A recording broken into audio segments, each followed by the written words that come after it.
அனைவருக்கும் இனிய வணக்கம் நேர்களே, நண்பர்களே, மக்களே. இன்றைய விவாத நிறம் நிகழ்ச்சிக்கு அனைவரும் அன்போடு வரவேற்கிறோம். இன்றைக்கு நாம் எடுத்திருக்கக்கூடிய தலைப்பு மக்கள் தொகை கணக்கெடுப்பு தாமதம் தற்செயல் அல்ல, முதல்வர் ஸ்டாலின். வாசற்படி வரை வந்தே விட்டது தொகுதி மறுவரை, முதல்வர் ஸ்டாலின் விமர்சனம். பிரதிநிதித்துவம் குறையும் சூழல் வந்தால் முதலில் எதிர்ப்பு தெரிவிப்பேன் இபிஎஸ். 2027 எடுக்கும் கணக்கெடுப்பு டிஜிட்டல் முறையில் இருக்கும் பிஜேபி. முதல்வரின் குற்றச்சாட்டும் மக்கள் தொகை கணக்கெடுப்பும் என்கின்ற அடிப்படையில் இன்றைய விவாத நேரம் நிகழ்ச்சி பயணிக்க இருக்கிறது. குறிப்பாக கடந்த வியாழக்கிழமை மத்திய அரசின் சார்பாக ஒரு அறிவிக்கை வெளியிடப்பட்டது. 2026 எடுக்கக்கூடிய மக்கள் தொகை கணக்கெடுப்பு என்பது 2027க்கு ஒத்திவைக்கப்படுகிறது என்கின்ற அடிப்படையில் அறிக்கை வந்தவுடன் தமிழக முதலமைச்சர் மரியாதைக்குரிய மு.க.ஸ்டாலின் அவர்கள் முதலாவது தன்னுடைய கண்டன அறிக்கையை எக்ஸ் தள பக்கத்தில் பதிவிட்டிருந்தார். இது தற்செயல் அல்ல, இது திட்டமிட்ட ஒரு செயல், தென் மாநிலங்களை புறக்கணிக்கக்கூடிய ஒரு செயலாக இதை பார்க்கிறோம். நாம் முன்னரே அறிவித்தோம், தொகுதி மறுவரையில் நம்முடைய தென் மாநிலங்கள் அதிக அளவில் பாதிக்கப்பட இருக்கிறது. எனவே அதற்கு குரல் கொடுத்து வந்திருக்கிறோம். குறிப்பாக அனைத்து கட்சி கூட்டத்தையும் கூட்டி ஒருமனதாக அது தீர்மானமும் நிறைவேற்றி சட்டப்பேரவையிலும் அது தீர்மானமாக கொண்டு வந்து நிறைவேற்றியிருக்கிறோம். அந்த அடிப்படையில் இவர்கள் முன்னரே பிதற்றுகிறார்கள் என்று சொல்லக்கூடிய ஒரு சூழ்நிலைமையில் அப்புறம் மத்திய அரசை ஒத்துக்கொண்டிருக்கிறது. ஏனென்றால் 2026 சட்டமன்ற தேர்தலை கணக்கில் கொண்டு அதை ஒரு வருடத்திற்கு பின்பதாக வைத்திருக்கிறது. இந்த விவகாரத்தை மத்திய அரசிடம் மண்டியிட்டு கிடக்கும், மௌனமாக இருக்கும் எதிர்க்கட்சித் தலைவர் இபிஎஸ் ஏன் ஒரு வார்த்தை கூட பேசவில்லை என்கின்ற அடிப்படையில் தன்னுடைய காட்டமான விமர்சனத்தை முன்வைத்திருக்கிறார். ஆனால் 2027 இந்த மக்கள் தொகை கணக்கெடுப்பு நடத்தப்படும் பொழுது டிஜிட்டல் முறையிலையும் அதுக்குண்டான ஆப் முறையிலையும் அதுக்குண்டான இமெயில் வசதிகளையும் நாங்கள் ஏற்படுத்தப்பட்டு ஒரு வருடத்தில் நிச்சயமாக மக்கள் தொகை கணக்கெடுப்பு நடத்தப்படும் என்கின்ற அடிப்படையில் ஒரு பரந்துபட்ட ஒரு ஒரு ஒரு பொது தளத்தில் இது நம்ம செய்யணும் என்ற அடிப்படையில் தான் இந்த தாமதத்திற்குண்டான காரணம் அப்படின்னு சொல்லியிருக்கிறாங்க. அதையும் தாண்டி முன்னாள் நிதியமைச்சர் சிதம்பரம் அவர்கள் இந்த மக்கள் தொகை கணக்கெடுப்பு என்பது ஒரு கண்துடைப்பாகத்தான் பிஜேபி தொடர்ந்து செய்து கொண்டே வருகிறது என்கின்ற அடிப்படையில் அவர் தன்னுடைய குற்றச்சாட்டை செய்திருக்கிறார். இதுக்குள்ளே பின்னாடி இருக்கிற ஒரு சாராம்சத்தை நம்ம கண்டிப்பாக பார்க்க வேண்டும். 2010 காங்கிரஸ் பீரியடில் எடுக்கப்பட்ட மக்கள் தொகை கணக்கெடுப்பு 2014 எடுக்கப்படும் என பிஜேபி தேர்தல் வாக்குறுதியை கொடுத்தது, அது தள்ளி போனது. அடுத்து 2019 தேர்தலையும் வாக்குறுதி கொடுத்தார்கள், அதுவும் தள்ளி போயிருக்கிறது. தற்பொழுது 2021 தேர்தலையும் மக்கள் தொகை வாக்கெடுப்போடு சாதிவாரி கணக்கெடுப்பு நடத்தப்படும் என்கின்ற அறிவிப்பு வென்ற பிறகு அவர்கள் சொன்னார்கள். அப்பொழுது பீகார் போன்ற மாநிலங்களில் தேர்தல் வருவதால் அவங்க ஸ்ட்ராட்டஜியை பிரதமர் மோடி அவர்கள் கையில் எடுத்திருக்கிறார் அப்படின்னு சொல்கிறாங்க. ஆனால் முறைப்படி 2021 இந்த மக்கள் தொகை கணக்கெடுப்பு நடத்திருக்க வேண்டும் நிச்சயமாக. ஏனென்றால் அது ஒரு சரியான ஒரு பீரியடாக தான் இருந்துச்சு. ஆனால் அது பேண்டமிக் சிச்சுவேஷனாக மாறிச்சு. இந்த கொரோனா காலகட்டமாக மாறினதுனால மக்கள் தொகை கணக்கெடுப்பு அடுத்தடுத்து சென்று கொண்டே இருக்கிறது. இப்போ கூடுதலாக சாதிவாரி கணக்கெடுப்பையும் அதில் எடுக்க வேண்டும் என்கின்ற அடிப்படையில் தங்களுடைய கருத்துக்களை அரசியல் கட்சிகள் முன்வைத்திருக்கிறார்கள். அதன் அடிப்படையில் வருகிற 2027 அதாவது 2026 என்ற நிலைப்பாட்டிலிருந்து 2027க்கு மாறி இருக்கிறது. இதுதான் இது பின்னாடி இருக்கக்கூடிய விஷயம். இதில் என்ன நம்ம விவாதிக்க போகிறோம் அப்படின்னா, ஏன் திட்டமிட்டே இது பிஜேபி செய்திருக்கிறதா என்கின்ற அடிப்படையிலையும், அது மட்டும் இல்லாமல் எதிர்க்கட்சிகள் இந்த தென் மாநிலங்களுக்கு தொடர்ந்து குரல் கொடுத்து கொண்டு வருகிறார்கள். அடுத்தடுத்த தேர்தலில் தென் மாநிலங்கள் சந்திக்க இருக்கிறது. தொகுதி மறுவரையில் இப்போ நமக்கு எம்பி சீட் தமிழகம் பாண்டிச்சேரி சேர்க்கும் பொழுது 39 + 1 40 இருக்கிறது. இந்த 40 33 35 கூட குறைய வாய்ப்பு இருக்கிறது என்கின்ற அடிப்படையில் தொடர்ந்து தமிழக முதலமைச்சர் அவர்கள் குரல் கொடுத்து வந்து கொண்டிருக்கிறார். ஆனால் இங்கே ஒரு முக்கியமான ஒரு கேள்வி வைக்கப்படுகிறது. அந்த கேள்வி என்ன அப்படின்னா, சட்டமன்றத்தில், அதாவது புதிய சட்டமன்ற வளாகம் ஓமந்தூராரில் கலைஞர் பீரியடில் இருக்கும்போது கட்டும் பொழுது 243 இருக்கை மட்டும்தான் நீங்கள் அதில் போட்டிங்களா என்கின்ற ஒரு மிகப்பெரிய கேள்வி வைக்கிறார்கள். அப்போ அங்கே 260க்கும் மேற்பட்ட இருக்கைகள் போடப்பட்டிருந்தது. அப்போ நீங்கள் மாநிலத்தில் 234 தொகுதி என்பதை தாண்டி நீங்கள் அதிகரிக்கும் பொழுது மத்திய அரசாங்கம் உங்களுக்கு எப்படி குறைப்பாங்க அப்படின்ற ஒரு கேள்வியும் பிஜேபி முன்வைக்கிறது. இதைத்தான் நாம் இன்று விவாதிக்க இருக்கின்றோம். நம்முடைய அழைப்பு ஏற்று இங்கு வந்திருக்கக்கூடிய அழைப்பாளர்களை அறிமுகம் செய்து வைக்கலாம். முதலாவது இணையமொழியாக தன்னை இணைத்துக் கொள்கிறார் திராவிட முன்னேற்ற கழகத்தினுடைய மாநில துணை கொள்கை பரப்பு செயலாளர் மரியாதைக்குரிய திரு கரூர் முரளி அவர்கள் இணைகிறார். வணக்கம் சார். வணக்கம் சார். வணக்கம். அடுத்தபடியாக இணையமொழியாகவே தூத்துக்குடியிலிருந்து தன்னை இணைத்துக் கொள்கிறார் தமிழக பிஜேபியினுடைய முக்கிய நிர்வாகிகளில் ஒருவர் திரு தூத்துக்குடி செல்லும் அவர்கள். வணக்கம் சார். அடுத்தபடியாக அரங்கில் தமிழ்நாடு காங்கிரஸ் கமிட்டியினுடைய மாநில செய்தி தொடர்பாளர் திரு விஜய் கிருஷ்ணா அவர்கள். வணக்கம் சார். வணக்கம். அடுத்தபடியாக அரங்கனில் மூத்த பத்திரிகையாளர் மரியாதைக்குரிய திரு வி.எஸ். ராமன் அவர்கள். வணக்கம் சார். கரூர் முரளி சார், இந்த நிகழ்ச்சியை உங்களிடமிருந்து நம்ம ஆரம்பிக்கிறோம். இன்றைக்கு அதாவது இன்றைக்கு இல்லை, நேற்றைய முன்தினம் நம்முடைய தமிழக முதல்வர் இந்த மக்கள் தொகை கணக்கெடுப்பு தள்ளி போனதற்கு உண்டான காரணத்தை கடுமையான விமர்சனத்தோடு முன்வைத்திருக்கிறார். இப்போது இந்த தொகுதி மறுவரையில் தமிழகத்திற்கு அதிகளவு தான் சீட்டு கிடைக்கும் அப்படின்னு அன்றைய பிஜேபியினுடைய மாநில தலைவர் மரியாதைக்குரிய அண்ணாமலை ஐபிஎஸ் அவர்கள் சொல்லியிருந்தார். இதை ஒரு ஏற்புடைய கருத்தை நீங்கள் பார்க்குறீங்க? தமிழ்நாட்டினுடைய உரிமைகளுக்காக போராடி கொண்டிருக்கிற தலைவர், கடலங்கை தமிழர் நலம் அங்கெல்லாம் தலையிட்டு கிளர்ச்சி செய்க என்று பாவேந்தன் பாரதிதாசனுடைய கவிதை வரிகளுக்கு ஏற்ப தமிழ்நாடு எங்கெல்லாம் பாதிக்கப்படுகிறதோ, தமிழர்கள் எங்கெல்லாம் பாதிக்கப்படுகிறார்களோ அவர்களுக்காக போராடி உரிமைகளை பெற்றுத் தருகிற தலைவர் எங்கள் தலைவர் தளபதி ஸ்டாலின் அவர்கள் என்பது உங்களுக்கு நன்றாக தெரியும். ஏனென்றால் திராவிட இயக்கம் என்பது உரிமைகளை பெறுவதற்காக இந்த மண்ணில் உருவாக்கப்பட்ட ஒரு இயக்கம். ஒன்றும் கிடையாது. இவர்கள் தொகுதி மறுசீரமைப்பு 2027 என்று அறிவித்திருக்கிறார்கள். 2027 தொகுதி மறுசீரமைப்பு கொண்டு வருவதற்கான நடைமுறைகளை எல்லாம் சாத்தியப்படுவதற்கான நடவடிக்கை எடுப்போம் என்று ஒன்றிய அரசாங்கம் அறிவித்திருக்கிறது. இல்ல, இதுல ஒரு சின்ன திருத்தம். மக்கள் தொகை கணக்கெடுப்பு நடத்துற அடிப்படையில தான் தொகுதி மறுவரையே செய்யப்படும் அப்படின்னு இருக்காங்க. அப்போ 2020 எடுக்கக்கூடிய முதல் விஷயம் என்னன்னா மக்கள் தொகை கணக்கெடுப்பு தான். அதாவது நல்லா படிக்கிற பிள்ளைக்கு தண்டனை கொடுக்கிற ஆசிரியரை போல நல்ல மாநிலமாக, மக்களுக்கு தொண்டு செய்கிற மாநிலமாக, ஒன்றிய அரசாங்கம் செய்கின்ற பணிகளை செய்கின்ற மாநிலங்களுக்கு தண்டனை கொடுக்கிற விதத்திலே அவர்கள் அறிவித்திருக்கிறார்கள். ஏனென்று கேட்டால் 2019 என்று நினைக்கிறேன், சுதந்திர தின விழாவிலே நாட்டுடைய பிரதமராக இருக்கின்ற இன்றைய பிரதமர் நரேந்திர மோடி அவர்கள் அன்று பேசுகிற பொழுது சொல்கிறார், மக்கள் தொகை அதிகமாக வளர்ந்து விட்டது. வளர்ந்து வருகிற மக்கள் தொகையின் காரணமாக நாடு பல்வேறு பிரச்சனைகளை சந்திக்கக்கூடிய ஒரு சூழ்நிலைக்கு தள்ளப்பட்டிருக்கிறது. ஆகவே மக்கள் தொகையை குறைக்க வேண்டும் என்று 2019 சொன்னார்.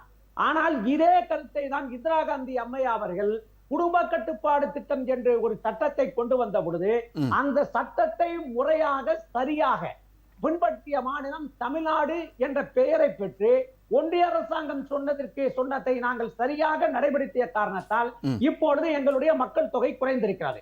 ஆனால் உத்தரப்பிரதேசத்துக்காரர்களோ, மத்திய பிரதேசத்துக்காரர்களோ, ராஜஸ்தான்காரர்களோ, ஒடிசாக்காரர்களோ ஒன்றிய அரசாங்கம் சொன்னதை செய்யாமல் அவர்கள் மக்கள் தொகை உற்பத்தியை பெருக்கிக் கொண்டிருக்கிறார்கள். இவர்கள் மக்கள் தொகை அடிப்படையில மக்கள் தொகை கணக்கெடுப்பு எடுத்தால் அந்த மாநிலங்கள் மக்கள் தொகையிலே அதிகம் முன்னணியில் இருக்கும், தமிழ்நாடு பின்னணியில் இருக்கிற பொழுது நாடாளுமன்ற தொகுதியினுடைய எண்ணிக்கை குறையக்கூடிய ஒரு சூழ்நிலை வந்துடும். ஒண்ணு இல்ல சார், ஒரே ஒரு செய்தி. நேற்று நம்மளுடைய மாட்சி மிதங்கிய பிரதமர் ஜம்மு காஷ்மீருக்கு போயிருக்கிறார். ஜம்மு காஷ்மீரில் ஒரு நிகழ்ச்சி நடக்கிறது. நிகழ்ச்சியில் கத்ராவில் நடக்கிற நிகழ்ச்சி.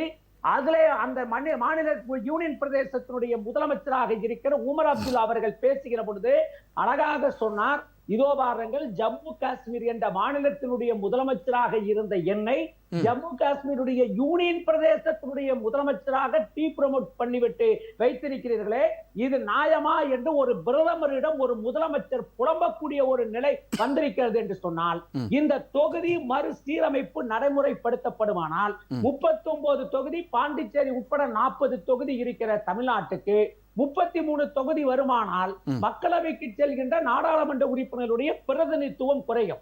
அப்பொழுது என்ன செய்வது என்று கேட்டால், இப்பொழுது எப்படி உமர் அப்துல்லா அவர்கள் பிரதமரிடம் புலம்பினாரோ அதே போல நாளை நாடாளுமன்றத்தில் தமிழ்நாட்டுடைய உரிமைகளை பெற முடியாமல் நாமளும் புலம்பிக் கொண்டிருக்க வேண்டிய ஒரு சூழ்நிலை வரும். அதனால்தான் எங்கள் தலைவர் அவர்கள் அழகாக சொல்கிறார், இதோ பாருங்க, நாங்க அன்னைக்கும் சொன்னோம், இன்னைக்கும் சொன்னோம், பிஜேபி காரங்க என் அண்ணன் ராமரும் வந்திருக்காரு, என்னுடைய அண்ணன் செல்வமும், அந்த தூத்துக்குடி செல்வமும் வந்திருக்காங்க. உங்களுக்கு ஒரே ஒரு உத்தரவாதத்தை நீங்க தரணும். நாளைக்கு நாட்டினுடைய உள்துறை அமைச்சர் அவர்கள் சங்கம் வைத்து தமிழ் வளர்த்த மதுரையம்பதிக்கு வருவதாக சொல்லுகிறார்கள். அவரிடம் நீங்கள் ஒரு கோரிக்கை, உங்கள் கட்சியின் சார்பிலே கோரிக்கை வைக்க வேண்டும். ஏங்க தொகுதி மறுசீரமைப்பின் இல்ல சார், இல்ல எனக்கு ஒரு முரண்பாடு என்ன இருக்கு அப்படின்னா, எனக்கு இல்ல, பார்க்கிற எல்லாருக்கும் ஒரு முரண்பாடு இருக்கு. என்ன அப்படின்னா 2010 எடுத்த மக்கள் தொகை கணக்கெடுப்பு படி நம்ம எல்லா விஷயத்தையுமே இப்போ செஞ்சுட்டு போகிறோம். அப்போ அன்னைக்கு நம்ம பார்த்தோம் அப்படின்னா 4.5 கோடி பேர் தான் தமிழகத்தில் இருந்திருக்கிறாங்க. 3.25 கோடி பேர் வாக்காளர்களாக இருந்திருக்கிறாங்க 2010. இப்போ நம்ம 2021 முறைப்படி நாடாளுமன்ற தேர்தலுக்கு தேர்தல் ஆணையம், மாநில தேர்தல் ஆணையம் அறிவித்தது 5.25 கோடி பேர் வாக்களிக்க தகுதி உள்ளவர்கள் அப்படின்ட்டு இருக்கிறாங்க. இப்போ 8.5 கோடிக்கு மேற்பட்ட பேர் மக்கள் தொகையை தமிழகத்தில் இருக்கிறேன்னு சொல்லியிருக்கிறாங்க. ஸோ அப்படின்றப்போ எண்ணிக்கை அதிகமாக தானே மாறும், எந்த அளவுக்கு குறையும்? ஏன் குறையும் ஏன் சொல்றீங்க? அன்னைக்கு உத்தரப்பிரதேசனுடைய மக்கள் தொகை என்ன, இன்னைக்கு எவ்வளவு சார் மக்கள் தொகை? அதை நீங்க கணக்கிட்டு பாருங்களேன். ஆனா கான்ஸ்டிடியூஷன் தொகுதின்றது ஒரே தொகுதியா இருக்கு. சட்டமன்ற தொகுதின்றது நமக்கு 234, அங்க 405. அது அப்படியே தானே இருக்கு. இல்ல, நான் என்ன சொல்றேன், நீங்க மக்கள் தொகை கணக்கெடுப்பு எடுத்தீர்களானா நாளைக்கு சட்டமன்றமும் மாறலாம், நாடாளுமன்ற தொகுதியினுடைய மாறுங்கிற ஒரு சூழ்நிலை வந்துச்சுன்னா அவங்களுக்கு தொகுதி எச்சாம சார். உத்தரப்பிரதேசக்காரங்க 11 தொகுதி அதிகம் பெற்றுவாங்க சார். நம்ம 7 தொகுதி இழக்கக்கூடிய ஒரு சூழ்நிலை வரும் சார். அப்ப நான் என்ன கேட்கிறேன், நீங்களே எங்களை விட்ட வேண்டியதானே? நீங்க நீங்க கட்டுப்பாடு விதிச்சதுக்கு அப்புறம் 3 கோடி பேர் வந்திருக்கோம். நீங்க கட்டுப்பாடு இல்லாம இருந்தா நாங்க 30 கோடி பேர் வந்திருப்போம். எங்களுக்கு பெரிய அதிக தொகுதி கிடைச்சிருக்கும்ல எங்களுக்கு. நாங்க ஒரு ஒன்றிய அரசாங்கம் சொல்லிவிட்டது என்பதனால் அதை எங்களுக்கு ஏன் சார் தண்டனை கொடுக்குறீங்க? அதனால்தான் ஒன்றிய உள்துறை அமைச்சராக இருக்கிற அமித்ஷாவோ அல்லது நம்மளுடைய நாட்டினுடைய பிரதமர் நரேந்திர மோடி அவர்களோ நாடாளுமன்றத்தில் நம்மளுடைய நாடாளுமன்ற உறுப்பினர்கள் கேள்வி எழுப்பினார்கள் அல்லவா? தொகுதி மறுசீரமைப்பின் மூலமாக தமிழ்நாடு பாதிக்கப்படும், ஆந்திரா பாதிக்கப்படும், தெலுங்கானா பாதிக்கப்படும், கர்நாடகா பாதிக்கப்படும், தென் இந்தியாவே பாதிக்கப்படுகிறது.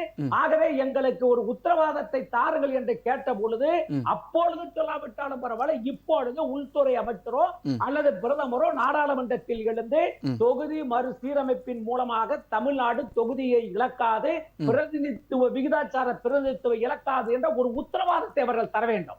இல்லை என்றால் போராடி கொண்டு இருப்போம். ஏனென்று கேட்டால் எங்களுக்கு தமிழ்நாட்டினுடைய உரிமை முக்கியம் சார். இப்ப எங்க முதலமைச்சர் அதனாலதான் சட்டமன்றத்தில் ஒரு தீர்மானம் போட்டார். அதனால முதலமைச்சர் அனைத்து கட்சி கூட்டத்தை கூட்டினார். இல்ல, சட்டமன்றத்துல தீர்மானம் போடும்போது நம்ம அண்டை மாநிலமான தெலுங்கு தேச கட்சியினுடைய முதல்வர் திரு சந்திரபாபு நாயுடு ஒரு ஸ்ட்ரிக்டாக ரூல்ஸ் ஒன்று போட்டிருக்கிறாரு. 2 குழந்தைகளுக்கு மேல் பெற்றோர்கள் மட்டும்தான் இனிமேல் உள்ளாட்சி தேர்தலையே போட்டியிட முடியும் அப்படின்னு. நீங்கள் அதையும் கொண்டு வர, இனிமேல் தமிழகத்தில் 2 குழந்தைகள் 3 குழந்தைக்கு மேலே இருக்கவங்களுக்கு தான் நமக்கு வந்து வாய்ப்பை கொடுக்க முடியும் அப்படின்னா ஆட்டோமேட்டிக்காக மக்கள் தொகை பெருகிட்டு தானே போக போகுது. அதுக்கேற்ற மாதிரி நமக்கு சீட்டு இன்க்ரீஸ் ஆகும்ல. நான் என்ன சொல்றேன் சார், என்னமோ நீங்க வந்து ஒரு பிரச்சனை தீர்றதுக்கு ஒரு மருந்து சாப்பிடுங்கிறதுக்கு பதிலாக இன்னொரு மருந்து கொடுத்துக்கிட்டு இருக்கிறது சரி இருக்காது. இல்ல, நீங்க பின் பாயிண்ட் நீங்க என்ன சொல்றீங்க அப்படின்னா, அன்றைய மக்கள் தொகை உத்தரப்பிரதேசத்துல வேறு, இப்போ இருக்கிற உத்தரப்பிரதேசத்துல வேறு, அங்க அளவுக்கு அதிகமாக மக்கள் தொகை பெருகிருச்சு அப்படின்னா நம்மளும் தமிழ்நாட்டில் அளவுக்கு அதிகமாக மக்கள் தொகை பெருகிட்டு சீட்டை வாங்கிட்டு போயிட்டே இருக்க வேண்டியதானே. இதுல எதுக்கு ஒரு தடுமாற்றம்? சரி, நான் என்ன கேட்கிறேன், என் பிள்ளை நல்லா படிக்குது, உத்தரப்பிரதேசக்காரன் பிள்ளை நல்லா படிக்கலடானாக்க நீ படிக்காத, நீ முட்டாளா இருன்னு சொல்ற மாதிரி இருக்கு. நீங்க கேக்குற இல்ல, அப்ப நீங்க கம்பேர் பண்ண கூடாதுல. அங்க உத்தரப்பிரதேசத்துல எவ்வளவு மக்கள் தொகை இருக்கு, தமிழ்நாட்டுல எவ்வளவு மக்கள் தொகை இருக்குன்னு கம்பேர் பண்ண கூடாதுல. இல்ல, நான் என்ன சொல்றேன் சார், ஒரு அரசாங்கம், ஒன்றிய அரசாங்கம் சொன்னதை செய்யக்கூடிய எங்களுக்கு ஏன் தண்டனை தரீங்கன்னு கேட்கிறேன். ஏன் நீங்க தொகுதி மறுசீரமைப்பு 20 வருஷத்துக்கு தள்ளி போடுங்க, பெண்ணாச்சு. ஆனா முன்னாள் பிஜேபி தலைவர் அண்ணாமலை என்ன சொல்றாருன்னா, 5 இருந்து 7 சீட் எக்ஸ்ட்ரா தான் வரும், குறையறதுக்கு வாய்ப்பு இல்லைன்னு ஆணித்தரமா சொல்றாரு. சொல்லியிருக்காரு. யாரு சார் அண்ணாமலை? எனக்கு உள்துறை அமைச்சரா? அண்ணாமலை என்ன பாராளுமன்ற விவகாரத்துறை அமைச்சரா? அண்ணாமலை எனக்கு என்ன பிரதமரா? இல்ல, அண்ணாமலை எனக்கு அண்ணாமலை என்பவர் என்னை போல ஒரு சாதாரண மனிதர். அவர் சொல்லுவதெல்லாம் கேட்க வேண்டிய அவசியம் எங்களுக்கு தெரியாது. இந்த உத்தரவாதத்தை வந்து உள்துறை அமைச்சர் தருவாரா? உத்தரவாதத்தை பிரதமர் கொடுப்பாரா? Right, okay. அருமையான கேள்வி கேட்டிருக்கீங்க. அடுத்து இணைமொழியாக இருக்கக்கூடிய தூத்துக்குடி செல்வம் அவர்கள், அதாவது பிஜேபியில் இருக்கவங்க சொல்றதெல்லாம் எங்களுடைய முழு கருத்தை எடுத்துக்கிற முடியாது, சாமானியர்கள் தான் அவங்க. உள்துறை அமைச்சர் அமித்ஷா வந்து இந்த உத்தரவாதம் கொடுப்பாரா, 5லிருந்து 7 தொகுதி எக்ஸ்ட்ரா வரும் தமிழகத்திற்கு, பிரதமர் வருவாரா, இப்போ வந்து மதுரை மாநகருக்கு வரக்கூடிய அமித்ஷாவிட்ட பிஜேபி இதை வலியுறுத்துமா அப்படின்ற பல்வேறு கேள்விகளை திரு கரூர் முரளி முன்வைத்திருக்கிறார். உங்களுடைய முதல் கருத்து?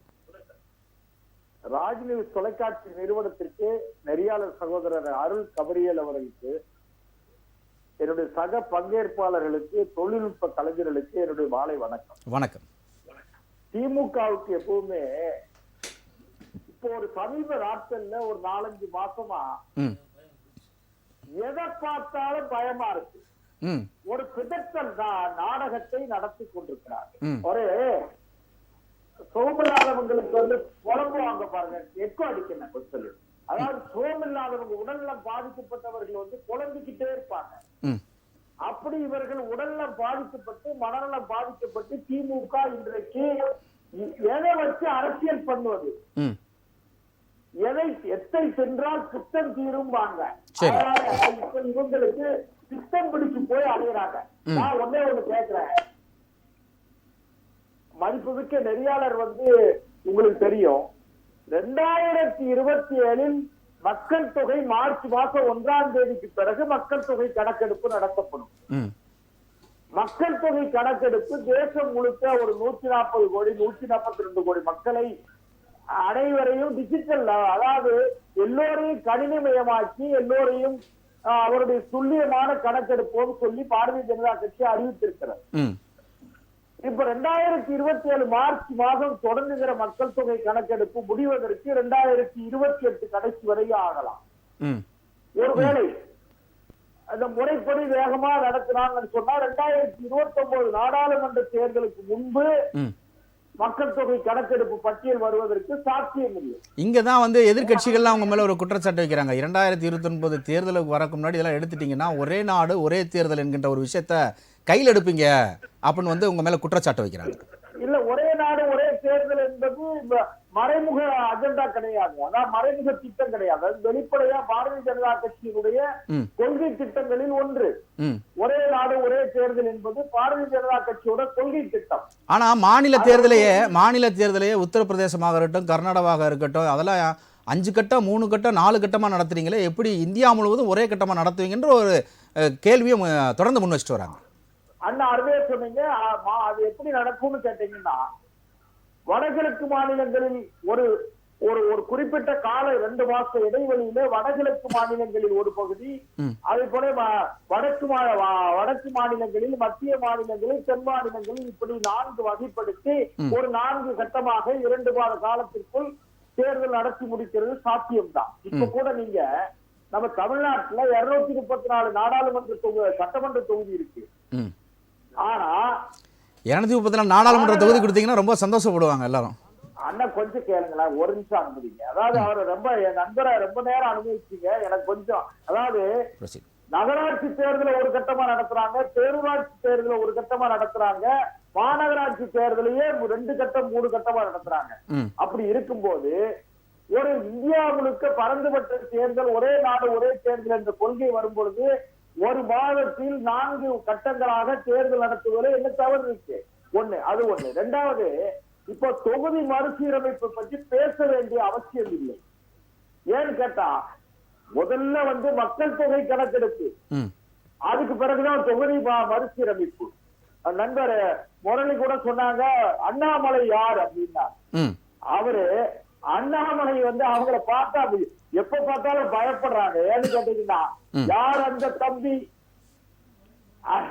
யார் அந்த சார், இதெல்லாம் கேட்கறது, அவர் கேட்கறதுனால இவங்களுக்கு அண்ணாமலை இவங்களுக்கு எப்ப பார்த்தாலும் அண்ணாமலைன்னு சொன்னாலே இவங்களுக்கு அலர்ஜியா இருக்கு. ரைட்டு. அண்ணாமலை அவர்கள் நம்முடைய பாரதிய ஜனதா கட்சியுடைய முன்னாள் மாநில தலைவர். 2வது, பாரதிய ஜனதா கட்சியுடைய முன்னணி தலைவர்களில் ஒருவராக இன்றைக்கு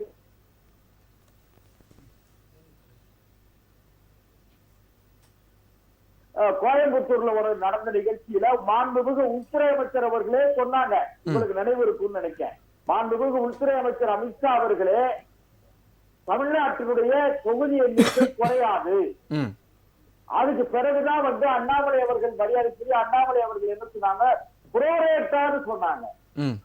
புரோரேட்டானா என்னன்னு கேட்டீங்கன்னா, உத்தரப்பிரதேசத்துல இருக்கிற மக்கள் தொகை அடிப்படையில் இன்றைக்கு இருக்கிற 80 நாடாளுமன்ற உறுப்பினர்கள் இருக்காங்க. அந்த 80 நாடாளுமன்ற உறுப்பினர்கள் ஒருவேளை 10-11 எண்ணிக்கை கூடுதுன்னு வச்சுக்கிடுங்க. தமிழ்நாட்டுக்கு 39 நாடாளுமன்ற உறுப்பினர்களாக இருக்கிற தமிழ்நாட்டிற்கு ஒரு 11 எண்ணிக்கை கூடுவதற்கு வாய்ப்பு இருக்க தவிர குறையாது. அதை உள்துறை அமைச்சர் அவர்களே மிக தெளிவாக சொன்ன பிறகு இவர்கள் தேவையற்ற ஒரு சர்ச்சை, அதாவது என்ன தெரியுமா, கிராமப்புறத்துல சும்மா ஒழுங்கி போறவனை பார்த்து வம்பு சண்டைக்கு இழுத்து, அதாவது இருக்கிற பிரச்சனை எல்லாம் திசை திருப்பதற்காக என்னன்னு கேளுங்களேன். இப்போ சமூக ஊடகங்களில் மிகப்பெரிய தாக்கத்தை ஏற்படுத்தி இருப்பது யார் அந்த சார், யார் அந்த தம்பி, யார் அந்த ரத்தீஷ், யார் அந்த ஆகாஷ் பாஸ்கர், யார் அந்த விக்ரம் ஜூஜு. இது 38 கோடி ரூபாய் மதிப்புள்ள வாழ்க்கை கட்டக்கூடிய தகுதி உள்ள விக்ரம் ஜூஜு அவருக்கும் ஆளுங்கட்சியை சார்ந்த பிரமுகர்களுக்கும் என்ன தொடர்பு? இது மக்கள் கேட்டாங்க. இதெல்லாம் இவங்க மடைமாற்றம் செய்வதற்கு, இதெல்லாம் திசை திருப்பதற்காக இப்ப வேற வழியே கிடையாது. அதனால என்ன சொல்றாங்க, மறுசீரமைப்பு மாநில உரிமை பெயரும் போகையா மாநில ஒன்றியால் வெங்காயமால் எல்லா வெங்காயத்தையும் உடிச்சு கொடுத்தது நீங்க தானே. கச்சத்தீவை காடு வார்த்தது நீங்க. கல்வி மாநில பட்டியலில் இருந்து மத்திய பட்டியலுக்கு போனது உங்க காலத்துல. எதையா நீங்க விட்டீங்க? எல்லாம் காவிரி நீர் உரிமை பிரச்சனையை விட்டு கொடுத்தது நீங்க. முல்லை பெரியார் பிரச்சனை உரிமை பிரச்சனையை விட்டு கொடுத்தது நீங்க. நீட்டை கொண்டு வந்தது நீங்க. அதே போல அந்நிய நேரடி முதலீட்டை கொண்டு வந்தது திமுக. எல்லா தவறுகளையும் செய்தது திமுக. இன்றைக்கு திமுக திசை தெரியாத வழியில் பயணம் செய்து கொண்டிருக்கிற காரணத்தால் திக்குமுக்காடி போயிருக்கிறது. பாரதிய ஜனதாவை பார்த்து திமுகவுக்கு பயம் பிடித்திருக்கிற காரணத்தால் அந்த பயத்துல இவங்க புலம்பிக்கிட்டு இருக்காங்க. அந்த புலம்பலுக்கு அவசியமும் அவசரமும் இல்லாத மறுசீரமைப்பு என்கிற தொகுதி குறைஞ்சிரும் எங்களுக்கு குறைஞ்ச மாதிரி எங்களுக்கு குறையும். அதான் குறையாது. தொகுதி அதாவது ஒரு செய்தியோட முடிச்சிடறேன். தொகுதி குறையுமானால் நானே முன்னின்று போராடுவேன் என்று இபிஎஸ் அவர்கள் சொல்லியிருக்கிறார்கள். அதே போலவே பாரதிய ஜனதா கட்சியும் தொகுதி குறையாமல் பார்த்துக் கொள்ள எல்லா நடவடிக்கைகளையும் எடுக்கும். நன்றி நன்றி நன்றி. அடுத்து அரங்கத்தில் இருக்கக்கூடிய தமிழ்நாடு காங்கிரஸ் கமிட்டியுடைய செய்தி தொடர்பாக திரு விஜய் கிருஷ்ணா, உங்களுடைய முதல் கருத்து. அதாவது இது 2 பாசிபிலிட்டிஸ். ஃபர்ஸ்ட் சரிங்களா, அதாவது ஆர்டிகல் 82 ஆஃப் இந்தியன் கான்ஸ்டியூஷன் படி நீங்கள் எல்லா சென்சஸுக்கு அப்புறம் டீலிமிட்டேஷன் பண்ணணும். அதுக்கு முன்னாடி ஆர்டிகல் 81ஓட ரூல் படி எப்படின்னு பார்த்தீங்கன்னா, நீங்கள் இந்தியாவில் வந்து 550 மேக்ஸிமமாக 550 லோக்சபா சீட்ஸ் சரிங்களா.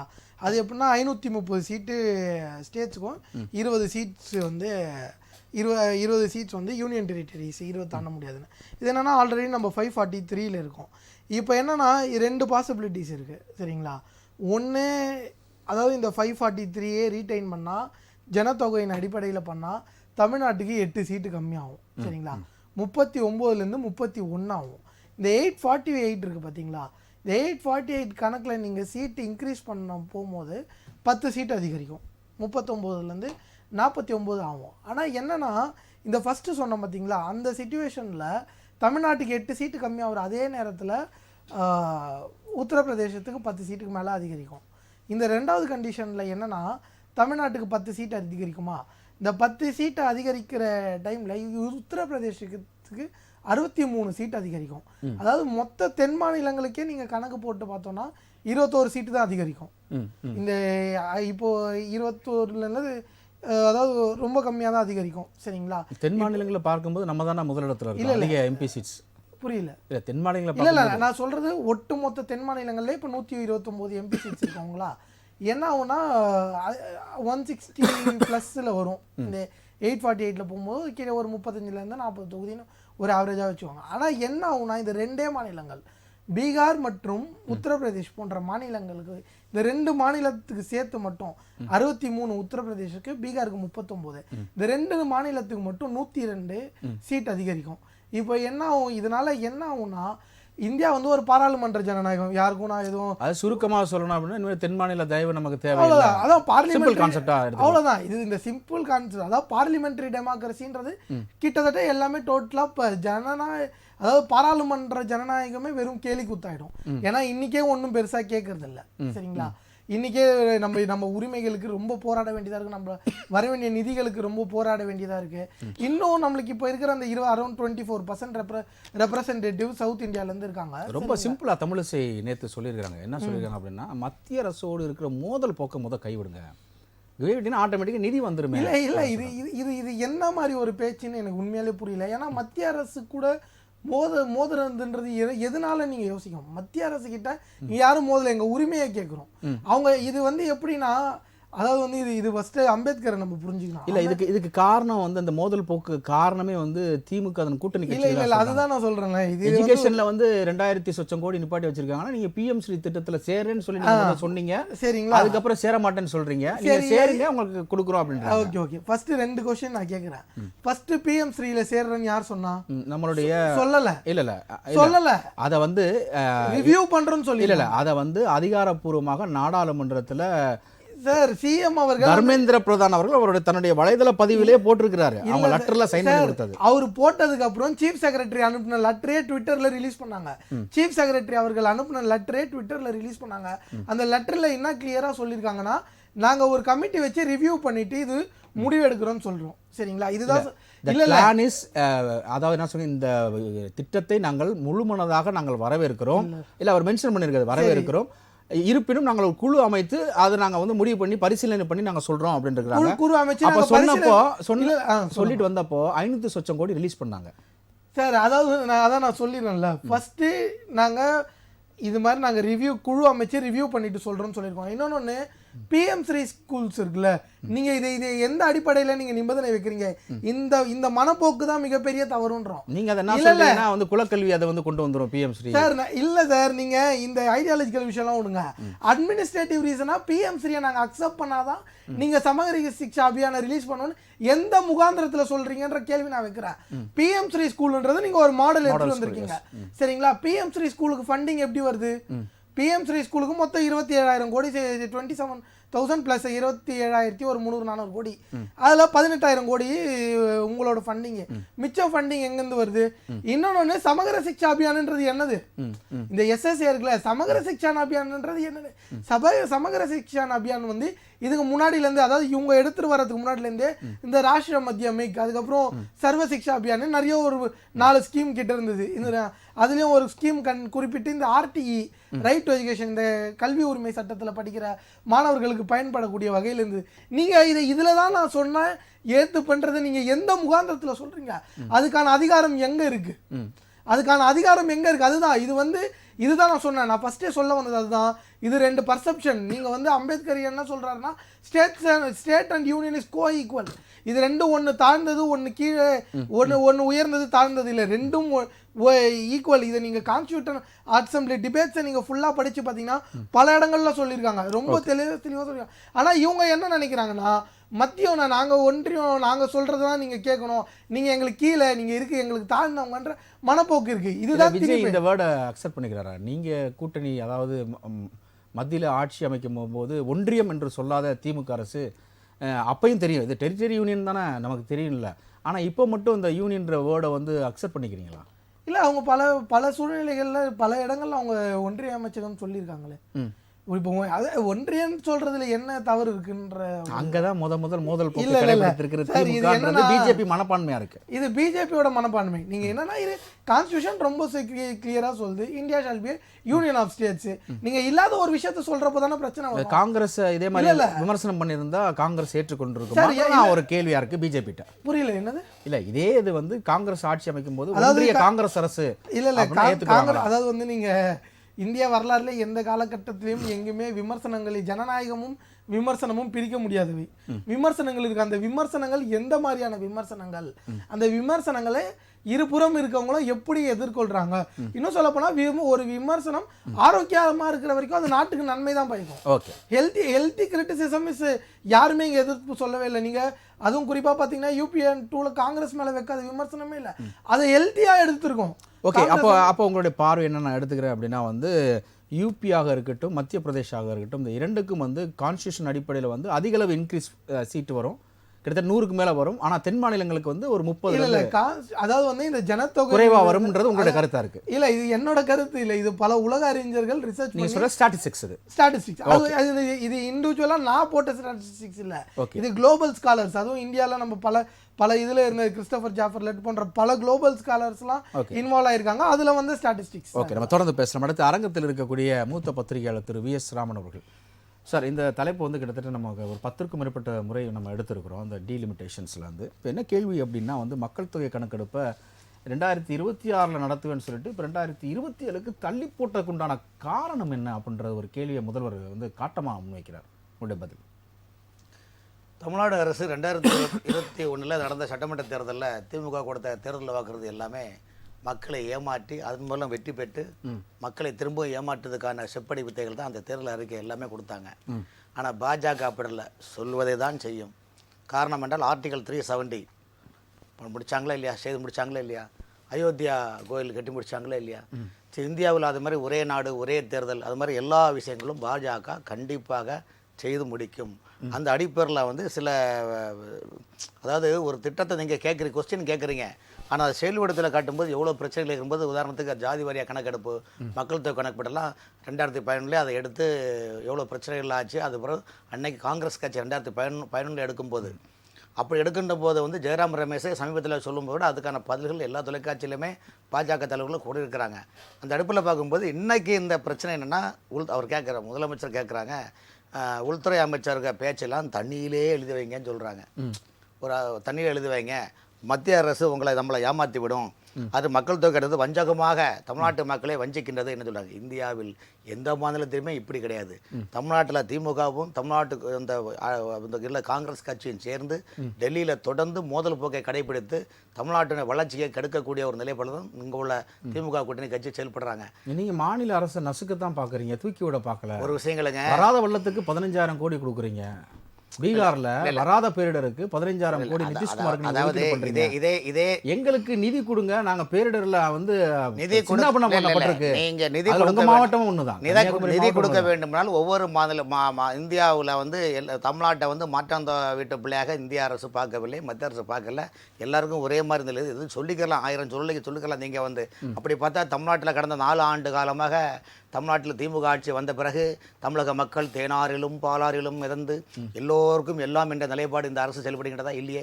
ஒரு குடும்பத்துக்கான ஆட்சியானே தமிழ்நாட்டில் நடக்குது, வேற எதுவும் நடக்கலையே. இப்போ கரூர் முரளி அவர்கள் சொல்கிறாங்க, என்ன சொன்னால் இது வந்து தமிழ்நாட்டுடைய வளர்ச்சிக்காக தான் நாங்கள் எங்கள் ஆட்சி கஷ்டப்படுது என்ன சொல்கிறாங்க.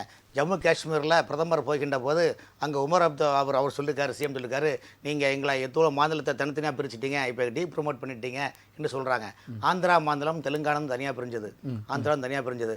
அந்த மாநிலத்தில் ஏதாவது மக்கள் சொல்கிறாங்களா? அங்கே வெற்றி பெற்ற முதலமைச்சர் சொல்கிறாங்களா? அங்கே ஆட்சி அமைச்சர் முதலமைச்சர் சொல்லலை. 36,000 கோடி கொடுத்துருக்கீங்களா? சார், அதாவது ஒரு விஷயங்களுக்கு, அதாவது உங்களுக்கு அரண்டவன் கண்ணுக்கு இரண்டதெல்லாம் பேசதான் தெரியும். வந்து நீங்கள் எப்பவுமே எந்த கௌரவ அணியிலிருந்து பார்க்காதீங்க, கொஞ்சம் பாண்டவர்கள் அணியில் உட்காந்து பாருங்க, எல்லாரும் உங்களுக்கு நல்ல உலக தெரியும். உங்களுக்கு நீங்கள் எப்போ பார்த்தாலும் கௌரவர்கள் அணியிலேயே உட்கார்ந்துருக்கும் போது எப்படி என்ன செய்யலாம், தன்னுடைய குடும்பத்தை எப்படி வளப்படுத்தலாம், தன் குடும்பத்தில் உள்ள அமைச்சர்களை எப்படி குடும்பத்தை டெவலப் பண்ணலாம், தமிழ்நாட்டு மக்கள் எப்படி போனா என்ற கௌரவ அணியான ஒரு நிலைப்பாடு ஆட்சி அமைத்தல. ஆனால் உங்களுக்கு பார்வைகள் எல்லாமே அப்படிதான் இது ஆகும். இது பார்வை கோளாறு அல்ல, மனக்கோளாறு மட்டுமல்ல, இந்த தமிழ்நாட்டு மக்களை எப்படி ஏமாற்ற வேண்டும் முழுக்க இன்று எல்முருகன் என்ன சொல்றாரு, இந்த திமுக வந்து முழுக்க பூச்சாண்டி வேலை கேட்டது, மக்கள்கிட்ட ஏதாவது ஒன்று சொல்லி பூச்சாண்டி வேலை கேட்டதுன்னு சொல்கிறாங்க. அது என்ன சொல்கிறாங்கன்னா, இந்த சமீபத்தில் ஒரு பாட்டு வந்து 7 கடலை தாண்டி 7 மலையானை தாண்டி வருவான் பூச்சாண்டி வலியை விரிப்பாண்டி மனசெல்லாம் தோண்டி பாடம் படிப்பாண்டி மனசே குடும்பாண்டி சபதம் கொடுப்பாண்டி அதுன்னு சொல்லிட்டு இந்த பாட்டு வரிசையிலும் வராம் பூச்சாண்டி ரயில் வண்டியிலே வாரணாசி கோட்டை தாண்டி மெயில் வண்டியிலேன்னு எல்முருகன் அந்த பாடின வரிகள் இந்த அரசுக்கு ஏன் சொல்கிறேன்னா, இந்த அரசு தமிழ்நாடு அரசு முழுக்க மக்களை ஏமாற்றிக்கொள்ளுது. அதாவது அதிகமா ரயில் வண்டியை திறந்து வைக்கிறது மரியாதைக்குரிய பிரதமர் மோடி, மத்திய அரசு தானே. இல்ல பிரதமர் மோடி அவர்கள் சார், அது பாடல் மோடி அவர்களுக்கு பொருந்துமா? அப்படி கிடையாது. நீங்க திரும்ப சொல்றேன், நீங்க திரும்ப அந்த கௌரவ அணியிலே நீங்க பயணிக்கிறீங்க மாதிரி என்னுடைய எண்ணம் இருக்கு. இல்ல நீங்க கொஞ்சம் பாண்டவர் நிக்க பூச்சாண்டி இல்ல தமிழ்நாட்டுல தான் பூச்சாண்டி, அதாவது பூச்சாண்டி வேலை காட்டி தமிழ். சார், இன்னைக்கு தமிழ்நாட்டுல என்ன பிரச்சனை தெரியுமா? தமிழ்நாட்டுல இந்த அரசு சொல்லலாத காரணம் வேணா, மக்கள் சொல்லலா தூரங்கள் அரசு நிதி தர மாட்டீங்களா? மத்திய அரசுக்கு நிதி அது சார், மத்திய அரசுக்கு தனியா நிதி இல்ல மக்களுடைய வரி பணம் வரத பிரிச்சு கொடுக்கறதால மத்திய அரசு உங்களுக்கு பிரதமர் இது குறித்து ராமேஸ்வரம் சொல்லிருக்காரு, சிலவங்க என்ன எவ்வளவு கொடுத்தாலும் பத்த மாட்டாங்கது, அவர்கள் அழுது புலம்பி கொண்டுதான் இருப்பின்றார்கள் என்று சொல்றாங்க. இப்ப தமிழ்நாட்டுல வந்து நீங்க இந்த ஆட்சி 4 ஆண்டு காலத்தில் எந்த பொருளை நீங்க விளையாட்டல, எல்லா பொருளும் 150% நீங்க ஏத்தியாச்சு. இன்னைக்கு தமிழ்நாடு அரசு துறை எப்படி இயங்குது உங்களுக்கு தெரியுமா? எல்லா விலைவாசி காரணமும் மாநில அரசு தான் நீங்க குற்றச்சாட்டு. மாநில அரசுடைய அந்த லிமிட் இருக்கு சார், அது கூட இருக்கு சார். வந்து பத்திரப்பதிவு வீட்டு வரிகள்லாம் எப்படி நீங்க ஏத்துறீங்க? ஈபி டபுள் மடங்கு ஏத்துறீங்க. சரி, பெட்ரோல் நீங்க எத்தனை சொல்றீங்களா? மாநில அரசு குறைப்பேன்னு சொன்னீங்களே, சிலிண்டருக்கு 100 ரூபாய் குறைப்பேன்னு குறைச்சீங்களா? அப்ப நீங்க யாரை ஏமாத்துறீங்க சார்? சார், ஒரு சார், இந்த அரசினுடைய பெட்ரோல் டீசல் இவ்வளவு ஏத்தி வச்சிருக்கீங்க சார், கேஸ் விலை ஏன் சார் இவ்வளவு ஏத்தி வச்சிருக்கீங்க? சரி, இப்ப கரூர் சுங்கவரி கட்டணம் மத்திய அரசினுடைய கட்டுப்பாட்டுல தான் இருக்கு. அதை வந்து இப்ப நீங்க ஒரு வந்து விஷயம் இல்லைங்க. வருஷத்துக்கு ஒரு தடவை ஏத்துக்கிட்டு இருக்கீங்க. காங்கிரஸ்காரர்களும் திமுக காரங்களும் ஏதாவது வந்து இந்த மாதிரி வந்து மக்களிடம் சரியான அதாவது வழியில் பயணிக்க இன்ஃப்ளேஷன் முடியாததுக்காக அவங்க அதாவது பொய்யா சொல்லிடுறாங்க. இந்தியாக்குள்ளே கம்பேர் பண்ணி பார்க்கும்போது கரூர் மற்ற முரளி மாநிலங்களை சொல்றாரு. விட தமிழ்நாடு கரூர் முரளி சொல்றாரு. விலைவாசியை கட்டுப்படுத்தி இந்திரா வச்சிருக்காங்க. காந்தி உங்க முதலமைச்சர் பிஜேபி இருக்கும்போது ஆளுங்கின்ற மாநிலங்கள்ல பாருங்க விலைவாசி என்ன லெவல்ல இருக்கு. சார், விலைவாசி இந்த லெவல்ல உயர்ந்திருக்கிறதுக்கு காரணம் தமிழ்நாட்டு- ஒன்றிய அரசு தான். இந்தியாவிலே ஒன்றிய அரசு தான் ஊழலுக்கான சார் ஒரு எல்லா ஆட்சி இடங்களிலும் தமிழ்நாடு தான். விலைவாசி இந்தியாவிலே இன்ஃப்ளேஷன் ஊழலுக்கான ஒரு ஆட்சி, அது ஊழலுக்கான மாநிலம், ஒரு குடும்ப வளர்ச்சிக்கான மாநிலம். இப்ப அண்ணன் கரூர் முரளி சொல்றத கேட்போம். அவர் என்ன சொல்றாரு, குடும்ப கட்டுப்பாடு சிஸ்டம் இந்திரா காந்தி அம்மையார் கொண்டு வந்தாங்கன்னு சொல்றாங்க. அன்னைக்கு குடும்ப கட்டுப்பாடு திட்டம் வந்து என்ன, மக்கள் தொகை பெருக்கம், அப்போ அதுக்கு ஜனத்தொகை கட்டுப்படுத்தணும். அப்போ 20 திட்டம் கொண்டு வந்தாங்க. அன்னைக்கு இதை எதிர்க்க என்ன பாட்டு பாடுறா தெரியுமா, 60 கோடி வயது நிரம்பிட 20 திட்டம் வந்ததம்மா என்ன சொன்னாங்க. அன்னைக்கு ஏன் கலைஞர் திமுக ஆட்சியில் வந்து அந்த மத்திய அரசு இணங்கி ஏன் போனாங்கன்னா, தன் மடியில் நிறைய கணங்கள் இருக்குது. ஆகவே என்னென்னோ தீவுகளை தாரை பார்த்து கொடுத்தாரோ அதே போல் அந்த நிலைப்பாடுகள். ஆகவே காங்கிரஸ் கட்சிக்காரங்க இன்னைக்கு காங்கிரஸ் கட்சிக்காரர்களும் திமுகவும் தமிழ்நாட்டில் வந்து மக்களை ஏமாத்துறாங்க. அரசுடைய நிலைமை நீங்கள் பாருங்கள். அரசு தமிழ்நாட்டினுடைய அரசு இயந்திரங்கள் எப்படி சொல்லணும். ஏன்னா நீங்கள் கொஞ்சம் டைம் கொடுங்க. ஏன்னா நீங்கள் ஏற்கனவே பேசும்போது ஆரம்பத்திலே கௌரவர்கள் அணியில் நீங்கள் பயணிக்கிறனால எங்கள்ட்ட நாங்கள் பாண்டவர்கள் இருந்து உங்களை பார்க்குறோம். ஸோ எங்களுக்கு உங்களுக்கு சந்தேகம் வரக்கூடாது இல்லையா சார்? நான் கௌரவம் உள்ள பாண்டவன்ல சார், நான் வாலி சார். நீங்க பாண்டவரா, நீங்க எப்படி சகுனி போனாரு சார்? இப்படி சொல்லுங்க. சகுனி இறைவன் கிருஷ்ணனே தொடர்ந்து நினைத்துக் கொண்டிருந்தார். அதனால தாயம் விளையாடுகின்ற போது இந்த நான் விளையாடுவதை கண்ணனுக்கு தெரியாக்கூட என்றால் கண்ணன் கண்டுகொள்ளாமல் இருந்தால் என்பதை நீங்கள் மனசில் வைத்துக் கொள்ளுங்க சார். இப்போ சகுனின்னு சொன்னது யாரை சொன்னீங்கன்னு கொஞ்சம் தெளிவுபடுத்துறீங்க, நல்லா இருக்கும் சார். நீங்க ஏன் சார் சுண்டு முட்டி விடுறீங்க? அவர் பாட்டுக்கு செவனே உட்கார்ந்துருக்காரு. சகுனி தான் சார், தமிழ்நாட்டை பொறுத்த வரைக்கும் இன்னைக்கு நடக்கிற ஒரு சின்ன வரம், முதலமைச்சருக்கு தெரியாத உங்களுடைய அரசு துறை, தமிழ்நாடு அரசுடைய இயந்திரங்கள், அரசு துறை இயந்திரங்கள் எப்படி செயல்படுத்து பாருங்க. டெண்டர்லாம் எப்படி பண்றாங்கன்னா, ஒரு எக்ஸாம்பிள் சொல்றேன். ஒரு டெண்டர் நீங்க எடுக்கிறீங்க, பொதுப்பணித்துறை, வருவாய்த்துறை, அது போல ஊராட்சி, இந்த வாட்ஸ்அப் செய்திகள்லாம் சார். எங்க ஒரு விஷயம் சார், வாட்ஸ்அப் செய்திகள்லாம் சார், வாட்ஸ்அப் என்ன பேசுறீங்க சார்? வாட்ஸ்அப் செய்திகள்லாம் நீங்க சார், வாட்ஸ்அப் செய்திலாம் சொல்ல சார். இல்ல, நீங்க ஒரு விஷயம் வாட்ஸ்அப் செய்திகள ஒரு மதிப்புமிக்க ஒரு ஊடகத்துல அப்பலாம் கிடையாது சார். நீங்க ஆட்சிக்கு பதில் சொல்லுங்க சார். பேசும்போது எதுவா இருந்தாலும் நீங்க ஆதாரத்தோட நீங்க நியாயமா கரெக்டான விஷயங்கள் தான் பேசணும். சரி, மனம் போன தமிழ்நாடு முதலமைச்சர் என்ன சொன்னாரு, கல்வித்துறையும் சுகாதாரத்துறையும் எனது 2 கண்கள். எப்படி சொன்னாரா இல்லையா? முத்துராமலிங்க தேவர் என்ன சொன்னாரு, தேசமும் தெய்வீகமும் எனது 2 கண்கள்னு சொன்னாங்க. இப்போ சுகாதாரத்துறையை பாருங்க. இந்த ஆட்சி வருகின்ற போது கொரோனா காலகட்டங்கள் எத்தனை டாக்டர் இருந்தாங்க. அந்த டாக்டர்ல டாக்டர் விவேகானந்தன் இறந்தாரு. அந்த விவேகானந்தன் மனைவிக்கு இன்னைக்கு வேலை கொடுக்கல. கலைஞர் போட்ட அந்த அரசாணை, சுகாதாரத்துறை அரசாணை எண் 354, ஜியோ எண் 354. அதில் என்ன பண்ணா, மக்கள் நலனும் மருத்துவ நலனும் ஒரு நாணயத்தின் 2 பக்கங்கள். மக்கள் நன்றாக இருக்கணும், மருத்துவர்கள் நல்லா இருக்கணும். மற்ற மாநிலத்தில் 40,000 சம்பளம் விட தமிழ்நாட்டில் சுகாதாரத்துறை கம்மியா கொடுக்குறாங்க. ஒன்றிய லெவல்ல பாஜக, இன்னைக்கு அதிமுகவும் சார் நீங்க பேச விடுங்க சார். உள்ள சார் நீங்க அதாவது நீங்க அவுட் ஆஃப் டாபிக்ல சம்பந்தமே இல்லாம ஆமா, இது என்னங்க ஏங்க நீங்க இந்த அரசின் திசை மாறுகின்றது. அவுட் ஆஃப் டாபிக்ல இந்த அரசினுடைய தவறுகளை சுட்டிக்காட்டினால் குற்றம். பாத்தீங்களா சார்? அரசு தவறுகளை நீங்க சுட்டி காட்டுறீங்க. நீங்க மடைமாற்றம் பண்றீங்க. அரசு மருத்துவர்கள், மடைமாற்றம் பண்றீங்க. அரசு மருத்துவர்கள் அந்த அரசாங்கம் வந்து கண்டுக்கிடாதனால வரக்கூடிய 12ஆம் தேதி சேலம் மேட்டூர்ல வந்து சென்னை நோக்கி நடைபயணம் மேற்கொண்டார்கள் சார். நினைச்சு பாருங்க, ஒரு அரசு மருத்துவர்களுடைய மனநிலை, அப்படி சம்பள பிரச்சனை சார். சரி சார், நீங்க சொல்றத பார்த்தா அதிக அளவுல அரசு மருத்துவர்கள், அரசு செவிலியர்கள் போராட்டம் நடத்திய ஒரு ஆட்சி அப்படின்னா வந்து 2014 இருந்து 2016 இருந்து 2021 வரைக்கும் அது வந்து அவங்களுடைய கூட்டணி கட்சியான அதிமுக ஆட்சியில தான். ரைட், உங்க வழிக்க வரேன் சார். அதுக்கு நான் வரேன். இப்ப போராட்டம் கம்மியா தான் இருக்கு. இல்ல சார், நீங்க எப்படி வெளியில இருந்து நீங்க ஒரு ரூமுக்குள்ள பார்க்காதீங்க. தமிழ்நாட்டுடைய அரசு மருத்துவர்கள் அசோசியேஷன் சார்பில் பல முறை கலைஞர் சமாதியிலையும் அண்ணா சபையில மனுக்களை கொடுத்துட்டு வராங்க. பல முறை சட்டமன்றத்திலும் பல முறை ஹெல்த் செக்ரட்டரியிடம் பேசின பிறகு அரசு மருத்துவருடைய கோரிக்கைகளை இன்று வரையும் செவிசாக்கல சார். சார், கட்டமைப்புல நர்ஸ் கிடையாது. நீங்க பில்டிங்கா கட்டுறீங்க, கட்டமைப்புல நர்ஸ் கிடையாது, டாக்டர் கிடையாது, புதிய அப்பாயின்மெண்ட் கிடையாது. அரசு துறை முழுவதும் ஊழல்ல மாட்டிட்டு இருக்கு சார். வந்து ஒவ்வொரு அமைச்சரும் என்ன பண்றாங்கன்னு சொல்ல முடியுமா? ஒவ்வொரு அமைச்சரும் தங்களுடைய துறைகளை பந்தி போல் சுட்டி கொண்டு போறாங்க தவிர்த்து ஆன்லைன் டெண்டர் சார். அதாவது ஒரு டெண்டர், இதுக்கு டீலிமிட்டேஷனுக்கு என்ன சம்பந்தம் இருக்கு சார்? இப்ப சொல்லுங்க இப்படி கேட்டுதான் சார். சுகாதாரத்துறைக்கும் இல்ல, கேளுங்க சார். இது போன்றுதான் மடைமாற்றம் பண்றீங்க இல்ல, அப்படின்றதுதான் இல்ல, ஒரு இல்ல, குற்றச்சாட்டு. இல்ல. இவ்வளவு நேரம் அதுதான் சார், பண்ணிட்டு இல்ல சார். இருக்காரு. தமிழகத்தில் irrelevant-ஆ பேசிட்டு இருக்காரு அவரு. இல்ல அது இந்த சார், விஷயத்தோட தான் பேசுறேன். டாபிக்கு ரிலவெண்டா நீங்க அதான் சார், பேசவே இல்ல உங்களுக்கு சார். சொன்னா பிடிக்கும் சார். டாபிக்கு ரிலவெண்டாவே நீங்க பேசல சார். கிடையாது சார், டாபிக் சார், தமிழ் ரிலவெண்டா என்ன சார் பேசுனீங்க? சார், எதுக்கு நான் சொல்ல வரேன், என்ன பேச விடுங்க சார். நீங்களே பேசுறது அப்ப அர்த்தம் சார் சொல்லுங்க. ரொம்ப நேரம் உங்களை சார், எல்லாரும் பேச என்னது? விட்டுருங்க. ஆனா நீங்க தமிழ்நாட்டுடைய மடைமாற்றம் பண்ணிட்டு இருக்கீங்க. அரசு துறைகளில் நேரத்தை வீணடிக்காதீங்க. எல்லா துறையிலும் நேரத்தை சிறந்து காணப்படுகின்றன. வீணடிக்காதீங்க. மக்கள் மட்டுமல்ல, அரசு துறை ஊழியர்களும் சொல்லலா துறையில் அனுமதித்துக் கொண்டிருக்கிறார்கள். இத்தகைய பிரச்சனையை மடைமாற்றம் செய்வதற்காக தான் தொகுதி கையில் எடுக்கிறாங்க மன்றத்தை கொண்டு வந்து Okay. இந்த மாதிரி நாடகம் நடக்கிறார்கள். அதனால தான் எடப்பாடி பழனிசாமி அவர்கள் சொல்றார், இந்த ஆட்சி நாடக கட்சி, நாடக ஆட்சி, மக்களை ஏமாற்றுகின்றது, நம்பாதீர்கள் என்று எதிர்க்கட்சி தலைவர் சொல்லுகின்றார். அதனாலதான் அதே மாதிரி தான் மத்திய இணையமைச்சர் எல்முருகன் சொல்லுகின்றார், இது பூச்சாண்டி அரசாகும், பூச்சாண்டி காட்டுகின்றது. இங்கு முழுக்க முழுக்க ஊழலிலும் குழப்பத்திலும் திசை இருக்கின்ற காரணத்தினால் திசை திருப்பதான் நாடகம் நடிக்கின்றார்கள். வீடு வரை வந்தாச்சு, மழையா பெஞ்சது, வீட்டுக்குள்ள வந்துரும் இதேதான் நீங்க சொல்லுங்க. ஏய், பிஜேபி தமிழ்நாட்டை விடாத, வந்துருவாங்க. இன்னைக்கு ஒவ்வொரு நாளும் தூக்கத்தை கலைக்கின்றீர்கள். அண்ணன் கருமுறையர் அண்ணாமலை யார்? இன்னைக்கு வரை நீங்க அண்ணாமலை கண்டு ஏன் பயப்படுறீங்க? பயப்படல, சிரிப்பு தான் சார். அண்ணாமலை பார்த்து சரி, பயப்படுறது ஒண்ணுமே இல்ல. ரைட், அண்ணாமலை அவர்களை பார்த்தா சிரிப்பு தான் வருது. யார் அந்த சார்? ஆடியோ பார்த்தா சிரிப்பு தான் வருது. ஐயா, யார் அந்த சார்? ஒண்ணும் இல்ல. அண்ணா யூனிவர்சிட்டில யார் அந்த சார்? அண்ணாமலை வெளியிட்டாரா இல்லையா? ஏன் கலங்குறீங்க? சார், ரைட், ஏன் கலங்குறீங்க? சரி, ஏன் இது நடுங்குறீங்க? போன்ற விஷயங்களை மடைமாற்றுவதுதான் ரைட். தாக்குதல் நடத்தினால் அவர் மேல வந்து நீங்க வெறுப்பு கொண்டாடுனீங்கன்னா நாங்களும் வந்து அது செல்ல பிறந்தது யாரு, அவரு மேல என்ன வழக்கு இருக்கு, இதெல்லாம் கேட்க வேண்டியதா நல்லா இருக்காது. புரியலன்னா இல்ல, தனிப்பட்ட தாக்குதல் சார், பண்ணாங்க. நீங்க சொன்னதுக்கு ரிப்ளை கொடுக்குறேன். அதாவது உங்க பாஜக கட்சிக்கு எங்க தலைவர், எங்க கட்சியும் சரி, எங்க கட்சி சார்ந்த தலைவர்களை பத்தி பேசுறதுக்கு பாஜக ஒட்டுமொத்த கட்சிக்குமே எந்த விதத்திலயும் ஒரு தகுதியே கிடையாது. சரிங்களா? நீங்க சொன்னீங்க, நீங்களும் அவரும் மாத்தி சொன்னீங்க. அவர் பண்ண வேலையை பார்த்து மக்கள் சிரிக்க தான் செஞ்சாங்க.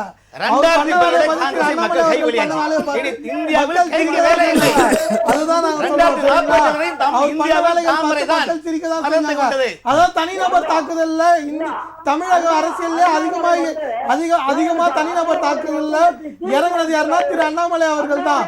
ஜெயலலிதா அம்மையார் அவர்களை எவ்வளவு கடுமையா விமர்சிச்சாரு, அதை மறுக்கிறீங்களா? ஜெயலலிதா அம்மையார் அவர்களை திரு அண்ணாமலை அவர்கள் எவ்வளவு கடுமையா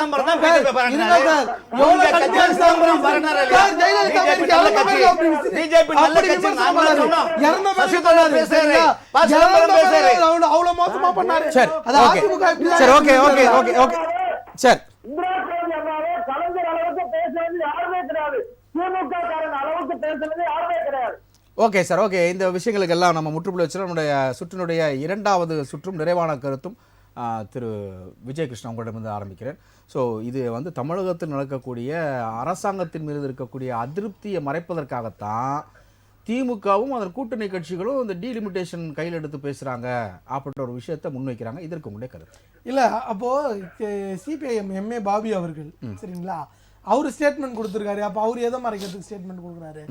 அப்போ மற்ற மாநில முதல்வர்கள்லாம் இருக்காங்களே, அதுவும் மற்ற மாநிலத்தில் இருக்க எல்லா முதல்வர்களும் கொடுக்குறாங்களே, அப்போ எதுக்கு? அதாவது இது இவங்க வந்து ஒரு கூட்டாட்சி தத்துவத்திற்கான போராட்டத்தை இந்த மாதிரி எதனா சொல்லி பார்க்கலான்னு பார்க்குறாங்க. அது எதுவுமே கிடையாது சார். ரொம்ப சிம்பிளா இந்தியாவில் எல்லா மாநிலமும் கூட்டாட்சி தத்துவம் தான் இருக்குது. நீங்க சும்மா சொல்லாதீங்க சார். எங்க பிஜேபி வந்ததுக்கு அப்புறம் ஏன் சார் பிளானிங் கமிஷன் எத்தனை நிதியாக வந்தீங்களே சார்?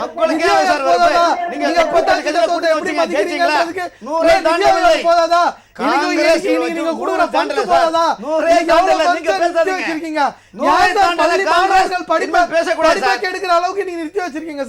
பள்ளி மாணவர்கள், அப்பாவி மாணவர்கள் பாதிக்கப்படுற மாதிரி பண்ணிருக்கீங்க சார். அதாவது 2003 இவங்க அமெண்ட்மெண்ட் எடுத்துட்டு வந்தாங்க. 2001 அப்புறம் 2026 அப்புறம் வரப்போற டீலிமிட்டேஷன்ல, அதாவது சென்சஸ்ல டீலிமிட்டேஷன் வரும்ட்டு. இது இவங்க ரொம்ப ப்ரீ பிளான்டா, இவங்க வந்து இது எதுவுமே தற்செயலா இல்ல, ரொம்ப ப்ரீ பிளான்டா தான் தள்ளிட்டே. இதை எதை நோக்கி நகர்த்துகிறதுன்னு உங்களுடைய குற்றச்சாட்டு? ஒரே நாடு ஒரே தேர்தலுக்கு சிவப்பு கம்பளம் விரிக்கிறதா அந்த மக்களுக்கு? ஒரே நாடு ஒரே தேர்தல், கண்டிப்பா அதேதான். ஒரே நாடு ஒரே தேர்தலா இருக்கட்டும் சரி, இவங்க இந்த ப்ரூட்டல் மெஜாரிட்டி, இந்த வட மாநிலங்களை வச்சுட்டு பார்லிமெண்ட், இந்த பாராளுமன்ற ஜனநாயகத்தை கொலாப்ஸ் பண்ணி ஒரு ப்ரூட்டல் மெஜாரிட்டி பவர் எப்படின்னா எடுத்துட்டு வரணும். அதாவது இந்த மெஜாரிட்டிக்கு வந்து ஒரு 278 வைங்களேன், 280 அப்படின்னா நம்ம இந்த நார்த் இந்தியாவிலே வச்சு நம்ம அதை கவர் பண்ணிக்கலாம்ன்ற ஒரு தந்திரத்தை எடுத்துட்டு வரோம். ஆமா, அதுதான். இப்போ என்ன ஆகும்னா ஒரு 19% தான் தென் மாநிலங்களோட ரெப்ரசன்டேஷனாவே இருக்கும். அப்போ மிச்சம் 81% எங்க இருக்கும்? நார்த் இந்தியால தான் இருக்கும். இப்போ என்னன்னா இந்த ஒரே ஒரு விஷயத்தை மட்டும் நான் ஆட் பண்ணிக்கிறேன். அதாவது இந்த சென்சஸ் அது இல்லன்றார், மறுக்கிறாரு. இல்ல இருங்க சார், இல்ல நான் சொல்றேன், நான் அதுக்கான விளக்கத்தை நான் சொல்றேன். அதாவது டிஜிட்டல் சென்சஸ், சரிங்களா? சொல்லுங்க சார் முரளி சார். முதல்ல பிரதமராக மோடி அவர்கள் வந்தபோது இந்தி பேசுகிற மாநிலங்களில் 184 இடத்துல ஜெயிச்சாங்க. அவங்க நோக்கமே என்னன்னு கேட்டீங்கன்னா, இந்த தொகுதி மறுசீரமைப்பின் மூலமாக இந்தி பேசுகிற மாநிலத்தை வச்சே பிரதமர் அதாவது அவங்க இதுதான் இந்த இந்தி பேசுகிற மாநிலங்கள் வட இந்தியாவுல மெஜாரிட்டி இவங்க தென் மாநிலங்கள் நம்மள கண்டுக்க மாட்டேங்கிறாங்க. தென் மாநிலங்கள்ல நம்ம இது எதுவுமே வேலைக்கு ஆக மாட்டேங்குது. அதனால தென் மாநிலங்களோட குரல் வெளியே நம்ம மொத்தமா இந்த பாராளுமன்ற ஜனநாயகத்துல ரெப்ரசன்டேஷன் தான் சார். ரெப்ரசன்டேஷன் தான் உங்களை ஒரு பாராளுமன்ற ஜனநாயகத்தை உயிரோட வச்சிருக்கக்கூடிய விஷயம். இந்த ஒரே ஒரு சின்ன விஷயத்தை மட்டும் நான் இல்ல, எனக்கு இன்னும் ஒரு கிளாரிஃபிகேஷன் பண்ணுங்க. இப்போ நீங்க வந்து அறிவார்ந்த பெருமக்கள் கொடுக்கக்கூடிய டேட்டா பேஸ்லாம் நீங்க முன் வச்சிருக்கீங்க. அவங்க வந்து நீங்க சொல்றதுல நெகட்டிவ் சைடு தான் நீங்க சொல்றீங்க, பாசிட்டிவ் சைடுன்னு ஒன்று இருக்கு. அந்த பாசிட்டிவ் சைடுன்றது பார்த்தா பாப்புலேஷன் இன்க்ரீஸ் பண்ணா அதற்கு வந்து அந்த சீட்ஸ் வந்து இன்க்ரீஸ் ஆகும் அப்படின்ற ஒரு வேர்டு யூஸ் பண்ணியிருக்காங்க. ஸோ அப்போ 2010 நம்ம எடுக்கும் பொழுது கிட்டத்தட்ட ஒரு 4 கோடி பேர் வைங்களேன். இப்போ +4, அதாவது 8.5 கோடி மேலே இருக்கிறாங்க. வாக்களிக்க தகுதியானவர்கள் 5,45,00,000 சொச்சம் இருக்கிறாங்க. ஸோ அப்படின்னா இன்க்ரீஸ் தானே சார் ஆகும். நமக்கு வந்து நீங்கள் வந்து பல்க் ஆகலை, விரல் விட்டு என்ற அளவுக்கு தான் இருக்குன்னு பார்க்குறீங்களா? இல்லை டபுள் டிஜிட் இல்லை. இது என்னன்னா, நீங்கள் 2 விஷயத்தை ரொம்ப ஆழமாக புரிஞ்சிக்க வேண்டிய கட்டாயம். ஃபர்ஸ்ட்டு, இந்தியா வந்து ஒரு பொலிட்டிக்கல் ஈக்குவாலிட்டி உள்ள நாடு. இந்த டெமோக்ரஸியில் ஒன் ஓட் ஒன் வேல்யூன்னு ஒரு விஷயம். இன்னொரு பக்கம் ஃபெடரலிசம், சரிங்களா? இது என்ன ஆகுதுன்னா, நீங்க சொல்ற மாதிரி இந்த ஜனத்தொகை இருக்குல்ல, இந்த ஜனத்தொகை இன்க்ரீஸ், இந்த ஃபர்டிலிட்டி ரேஷியோ பார்த்தோம்னா, அதாவது வந்து இந்த குடும்ப கட்டுப்பாடு திட்டங்கள்லாம் திறந்த பிறகு இதை அரசாங்க சொன்னத்தின், அதாவது ஒன்றிய அரசாங்கத்தின் அறிவுறுத்தலின் பேரில் சொன்னது இந்த நாட்டுக்கு நன்மை பயக்கிற விதத்துல அதை கரெக்டா ஃபாலோ பண்ணாங்க. இது எதுவுமே ஒரு நிதியை பெறுவதற்கு கரெக்டா ஃபாலோ பண்ணாங்க. நிதியை பெறுவதற்கு இன்னொன்று இது ரொம்ப ஒரு தேவையான விஷயமும் சரி. அன்றைய காலகட்டத்தில் இன்னைக்கு ஜனத்தொகை இவ்வளவு தூரம் வந்திருக்கு, அது ஒரு பெரிய ஒரு விஷயம்டான விஷயம்னு வச்சுக்கோங்களேன். அதுக்கு பல ஆஸ்பெக்ட்ஸ் ரீசன். இவ்வளவு தூரம் கவலைப்படுகிற காங்கிரஸ் கட்சி தமிழகத்துல அதிக அளவில் ஃபெர்டிலிட்டி சென்டர் வந்து அதிகமா இருக்கு. குழந்தை இன்மை, அதாவது குழந்தை கட்டுப்பாடு போய் இப்போ குழந்தை இன்மைன்ற ஒரு விஷயம் இருக்கு. அதை எந்த கட்சிகளும் நீங்க பேச மாட்டீங்க. இல்ல இப்போ இது அந்த டாபிக் உள்ள இல்ல, அது இல்ல குழந்தை இல்ல குழந்தை பிறப்பு தான் ரொம்ப முக்கியம். இல்ல மகாராஷ்டிராவுல குழந்தை பிறப்பு அதிகமா இருக்கு, அங்க ஜனத்தொகை பெருக்கம் இருக்குனால குழந்தை பிறப்பு தானே. இந்த குழந்தை பிறப்பு அதிகமா இருக்குன்னு கவலை கொள்ளுகிற காங்கிரஸ் கட்சி தமிழகத்துல வந்து ஐயோ கம்மியா இருக்கு, சீட்டு கம்மியா இருக்குன்னு சொல்றீங்களே. இல்ல இந்த நீங்க ஒரு விஷயம் சொன்னீங்களே, நான் அது ஒரு இது சொல்லிடுறேன். நிறைய இன்டர்நேஷனல் மேகசின்ஸ்ல நீ குளோபல் லெவலாவே பல, அது ஒரு சின்ன கிளிம்ஸ் மட்டும் நான் சொல்லிடுறேன்.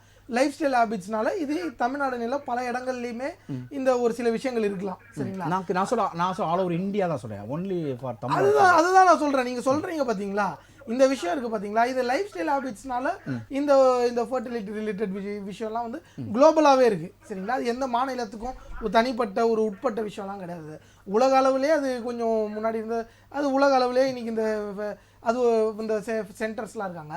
என்னன்னா, இந்த குடும்ப கட்டுப்பாடுன்றது வேற, அது ஒரு அரசாங்கம் சொல்லி மக்கள் வந்து விருப்பத்தில் செய்யறது. அதாவது ஓகே இது திட்டங்கள், இது வந்து ஒரு கவர்மெண்டோட திட்டம். கவர்மெண்ட் வந்து ஒரு இன்னும் ஒரு 40 வருஷம் 50 வருஷம் கழிச்சு இந்த நாட்டோட நிலைமை இப்படி இருக்கும், அதுக்கு நம்ம நாடு செழிப்பாக இருக்கணும்னா நம்ம குடிமக்களாகிய நாம் இதை ஃபாலோ பண்ணோன்ட்டு அதாவது வந்து அது ஃபாலோ பண்ணல. தமிழ்நாடு வந்து நல்லா ஃபாலோ பண்ணிருக்காங்க. இப்போ அதுவே வந்து ரிட்டர்ன் வந்து அமைஞ்சிருக்கு.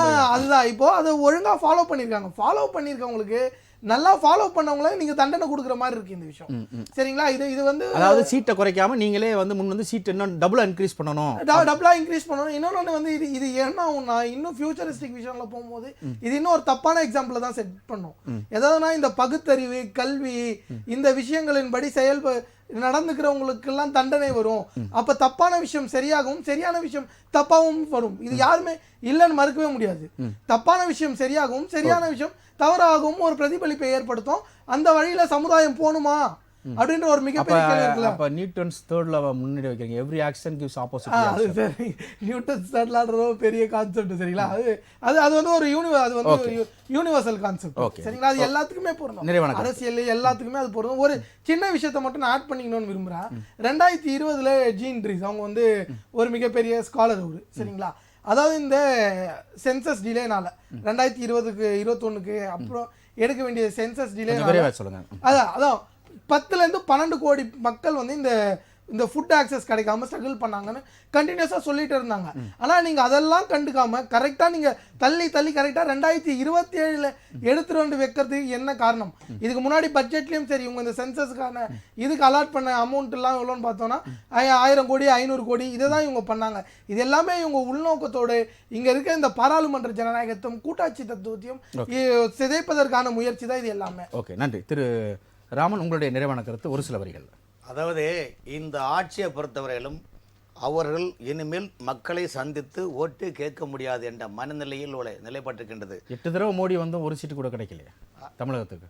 சரி, ரோட் ஷோவை நீங்கள் எதிர்த்த கிண்டல் எடுத்த திமுகவினர் இன்று கிலோமீட்டர் கணக்கில் இல்ல, அன்னைக்கு ரோட் ஷோக்கு வந்து ஃபாதர் ஆஃப் ரோட் ஷோ வந்து அறிஞர் அண்ணா தானே. அது ஓகே சார், அப்பவே ரோட் ஷோ வந்துருச்சு. நாடாளுமன்ற தேர்தலில் ரோட் ஷோ எத்தனை வாட்டி வந்தாலும் நீங்கள் வெற்றி பெற முடியாதுன்னு சொன்ன திமுக இன்று வெற்றி பெற வேண்டும், மக்களை கவர் பண்ண வேண்டும். நீங்க எதுக்கு ரோட் ஷோ நடத்துறீங்க?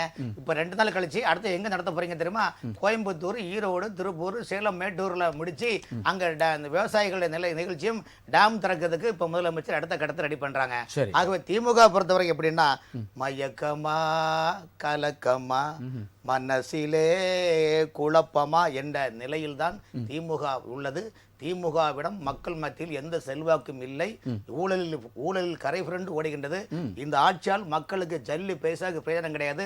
இந்த ஆட்சியால் வாழ்வது ஒரு குடும்ப ஆட்சி. ஊழல் நடந்திருக்கு வாழ்வது அந்த இல்ல சார், ஊழல் நடந்திருக்கு அப்படின்னு வந்து சிபிஐ டாஸ்மாக் உள்ள போய் உச்சநீதிமன்றத்துல கொட்டு வாங்கிட்டு வந்திருக்கு. முகாந்திரம் இல்லாம போகாதீங்க சார். அதாவது அதுக்குள்ள நிறைய நீங்க ஊழல் கரப்புரண்டு ஓடுறீங்க. உச்சநீதிமன்றம் சிபிஐ தலையில கொட்டு வச்சிருக்கீங்க.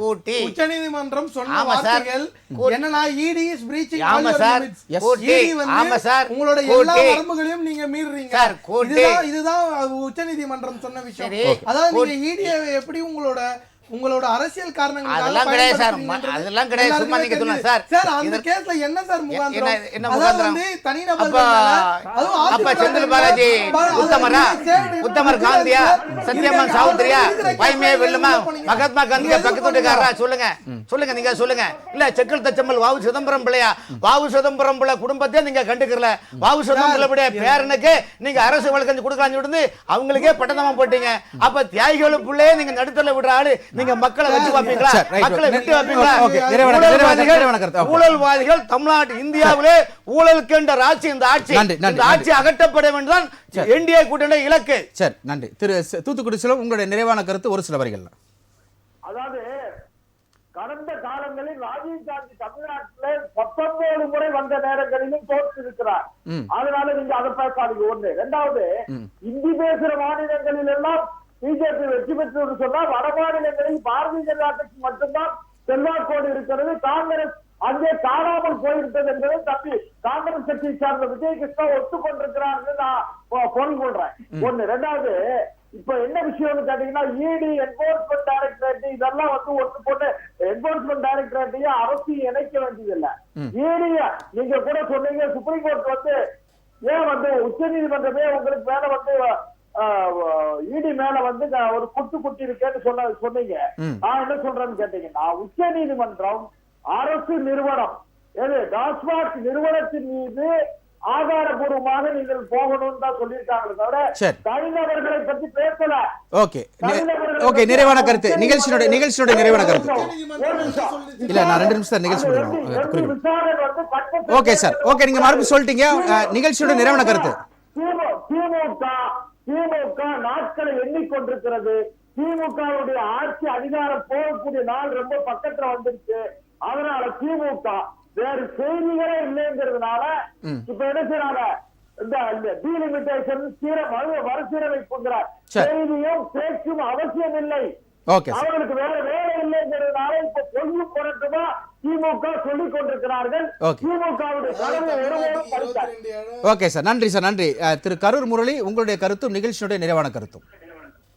சார், இப்ப தொகுதி மறுசீரமைப்பு 543 தொகுதி என்ற அடிப்படையில் செய்வார்களானால் 130 தொகுதியிலிருந்து 103 தொகுதியாக தென் இந்தியா பாதிக்கப்படும்.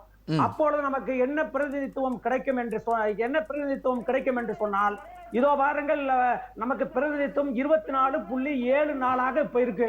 அதே போல 848 தொகுதி என்று சொன்னால் நம்மளுடைய தொகுதி சீரமைப்பு என்று சொன்னாலும் பிரதிநிதித்துவம் குறையும்.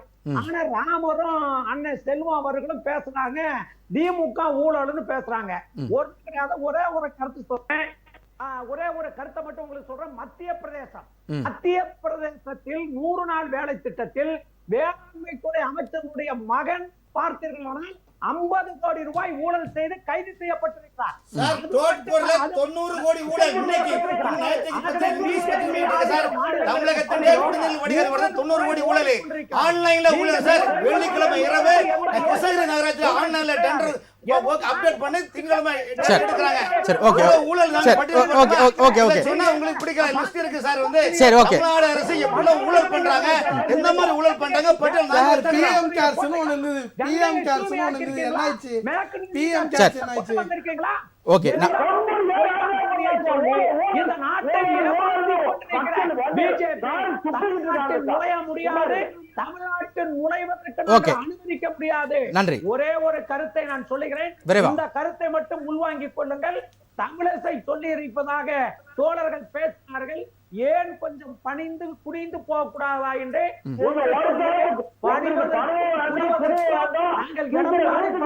பரம்பரை அல்ல, முத்துவேல் கருணாநிதி ஸ்டாலின் பரம்பரை.